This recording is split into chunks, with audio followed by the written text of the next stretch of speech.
ஜெய்பீம் கலந்த வணக்கங்கள். இந்த ஊடக சந்திப்பு தொடங்குவதற்கு முன்பாக இந்த பேரிடர் காலத்தில் சக மனிதனின் உயிரை காப்பாற்றுவதற்காக தமது உயிர்களை தியாகம் செய்த விங் கமாண்டர் நிர்மல் சியம்பலாபிட்டிய மற்றும் வன்னி சுண்டிக்குளம் பகுதியில் தமது உயிர்களை பலி கொடுத்த கடற்படை வீரர்களான WVDAD வேவிட்ட DMKM Dissanayake SR Chanaka WPLL Wickramaratne WGKD Wickremesinghe ஆகியோரை நாம் மிகுந்த கௌரவத்துடன் நினைவு கூறும் அதேவேளை அவர்களுடைய உயிர் தியாகத்தை மதிக்கின்ற அதேவேளை தமிழ் மக்களுக்கு முக்கியமாக இந்த நாட்டு மக்களில் தமிழ் பேசும் மக்களுக்கு ஒரு செய்தியை இதனூடாக தெரிவிக்க விரும்புகின்றோம். In a war, anyone can take a life. ஒரு யுத்தத்தில் யாரும் சக மனிதனின் உயிரை எடுக்க முடியும். ஒரு முட்டாள் கூட ஒரு ஆயுதத்தை தூக்கி சக மனிதனை கொல்ல முடியும். But only the bravest give their life to save another. ஆனால் ஒரு மாவீரனே இன்னொரு சக மனிதனை காப்பாற்றுவதற்காக தனது உயிரை தியாகம் செய்வான். That is real heroism. ஆகவே யுத்தங்களில் ஈடுபடுபவர்கள் மாவீரர்கள் அல்ல. இந்த மாதிரி இனமொழி பேதம் அற்று யாரென்றே தெரியாத சக மனிதனை காப்பாற்றுவதற்காக தனது உயிரை தியாகம் செய்பவன் தான் மாவீரன் என்பதை உங்களுடைய பிள்ளைகளுக்கு சொல்லிக் கொடுங்கள் என்று கூறி இந்த இறந்தவர்களுக்கு எமது அஞ்சலிகளை இந்த படையினருக்கு மட்டுமல்ல இந்த நாட்டு பேரிடரில் இறந்த சகல மக்களுக்கும் எமது அஞ்சலிகளை தெரிவித்துக் கொண்டு இந்த ஊடகவியலாளர் சந்திப்பை ஆரம்பிக்கின்றோம். இன்றைக்கு நாங்கள் பிரதானமாக பேச எடுத்துக்கொண்ட விடயம் தையிட்டு விஹாரை ஆக்கிரமிக்கப்பட்ட ஒரு இடமாக தனியார் காணியை பிடித்து கட்டப்பட்ட ஒரு விஹாரை என்று திரு கஜேந்திரகுமார் பொன்னம்பலத்தின் கட்சியினர் கடந்த 2-3 வருடங்களாக போராடி கொண்டிருக்கும் அதே சமயம் உண்மையிலேயே ஆக்கிரமிக்கப்பட்ட ஒரு சிவன் கோயில் சம்பந்தமான ஆவணங்கள் நமக்கு கிடைத்திருக்கின்றது. இந்த சிவன் கோயில் அமைந்திருக்கின்ற இடம் மந்துவில் GS பிரிவு மந்துவில் MU 38 டிவிஷனல் செக்ரட்டேரியட் வந்து புதுக்குடியிருப்பு DS பிரிவு புதுக்குடியிருப்பு டிஸ்ட்ரிக்ட் முல்லைத்தீவு. இது வந்து ஒரு குளம். இந்த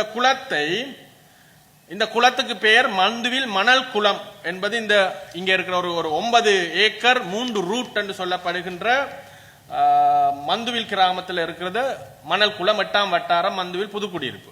இது ஒரு 9 ஏக்கர் அளவிலான ஒரு வாட்டர் ரிசோர்ஸ், ஒரு நீர்நிலை.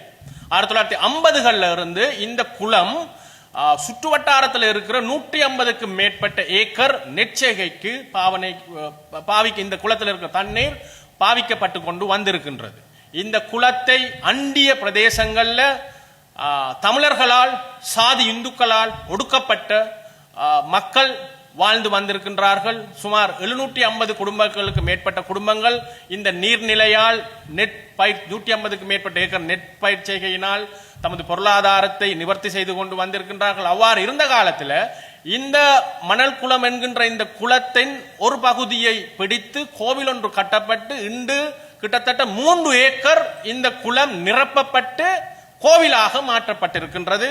இதுக்கு எதிராக அந்த மக்கள் இலங்கை மனித உரிமை ஆணைக்குழுவில் முறைப்பாடு செய்திருக்கின்றார்கள். இது ஆணைக்குழுவின் விசாரணை அறிக்கை HRC V 153/2019 V. ரைட். இது கமநல அபிவிருத்தி திணைக்கள முல்லைத்தீவு கொடுத்திருக்கின்ற அறிக்கை. இது மந்துவில் கமக்காரர் அமைப்பு கொடுத்திருக்கின்ற அறிக்கை. சரியா?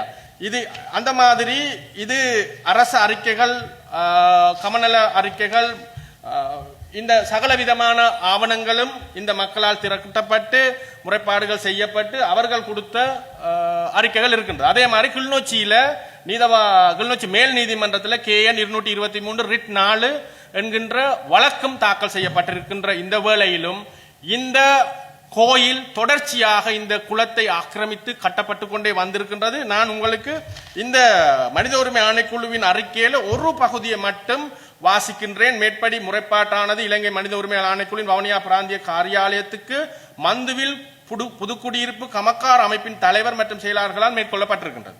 அப்ப விசாரணை அறிக்கையில் அவர்கள் சொல்கின்றார்கள், விசாரணைகளுக்கு அமைய குறித்த பிணக்குக்குரிய நீர்நிலையானது நில அளவை வரைபடத்துக்கு அமைய ஒரு குளமாகவே காட்டப்படுவதுடன் கமநல அபிவிருத்தி திணைக்களத்தின் கடித தொடர்பாடலுக்கு அமைய இக்குளமானது மந்துவில் மணக்குளம் என பெயர் கொண்டே அழைக்கப்பட்டு வருகின்றது.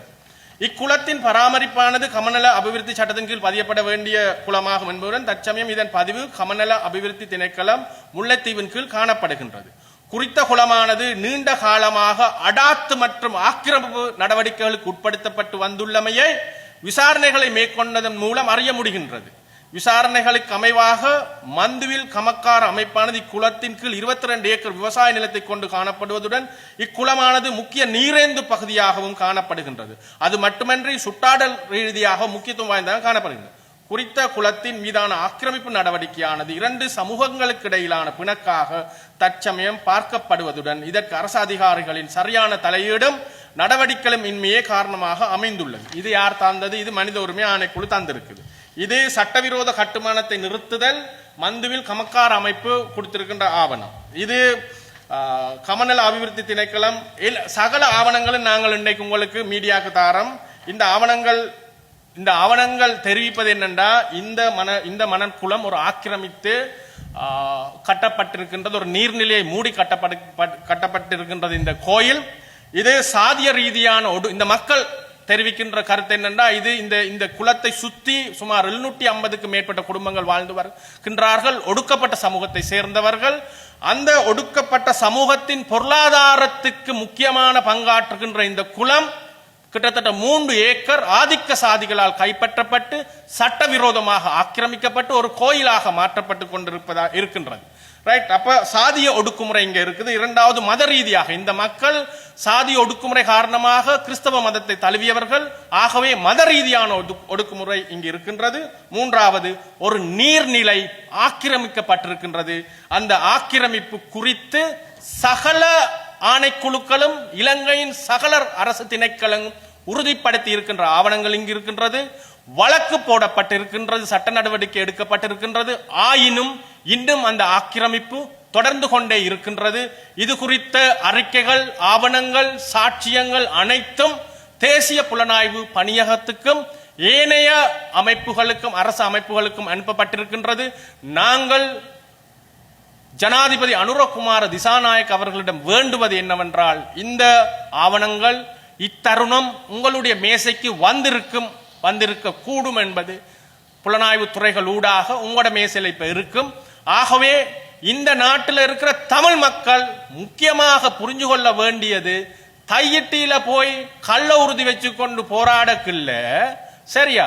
பறையாண்டு சாதிய வசவை சாதிய ரீதியாக பேசக்கில்ல பொன்னம்பலத்திட கட்சியினர் இங்கு உண்மையாகவே ஒடுக்கப்பட்ட சமூகத்தின் பொருளாதாரத்துக்கு பங்களிக்கின்ற ஒரு நீர்நிலை ஒன்று ஆக்கிரமிக்கப்பட்டு கோவிலாக வெள்ளாளிய கோவிலாக மாற்றப்பட்டிருக்கின்றது. இது மாதிரி பல நூறு கோவில்கள் இங்கு இருக்குது. இங்கு வாழுகின்ற சிறுபான்மை மக்களான இந்த பிரதேசத்தில் வடக்குல வாழ்கின்ற சிறுபான்மை இனங்களான முஸ்லிம்கள், கிறிஸ்தவர்கள், ஏனைய ஒடுக்கப்பட்ட மக்கள் காலங்காலமாக இந்த ஆதிக்க சாதி வெள்ளாளியத்தால் பாதிக்கப்பட்டு கொண்டிருக்கிறதுக்கான முதலாவது சாட்சி இது. சுவிட்சர்லாந்துல வீடு வாங்க போறீங்க, இல்ல ஆல்ரெடி உங்களுக்கு அங்க வீடு இருக்குன்னா இந்த வீடியோ உங்களுக்காக தான். ஸோ ஸ்கிப் பண்ணாம ஃபுல்லா பாருங்க. ஒரு மனிதனுக்கு வீடு அப்படிங்கிறது ரொம்பவே அத்தியாவசிய தேவை. அத்தியாவசிய தேவைகள்ல முக்கியமான பங்கு வகிக்கிறதே இந்த வீடு தான்.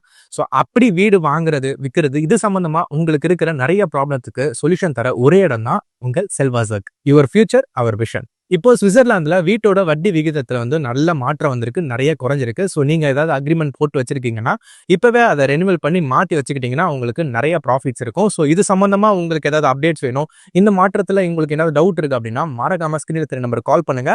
சுவிட்சர்லாந்துல நீங்க வீடு வாங்கணும் இல்ல வீடு விற்கணும், அந்த மாதிரி ஏதாவது உங்களுக்கு தேவைகள் இருந்தா மறக்காம எங்களை காண்டாக்ட் பண்ணுங்க. உங்களோட எல்லா தேவைகளையும் உங்க ஃபேமிலியில ஒரு மெம்பரா இருந்து நாங்க பார்த்து பண்ணி கொடுப்போம். இது உங்கள் செல்வாசக். இச்செய்திகளுக்கு பிரதான அனுசரணை செல்வாசோக் இமோபிலியன், சுவிஸ் நாட்டில் முன்னணி நிறுவனம்.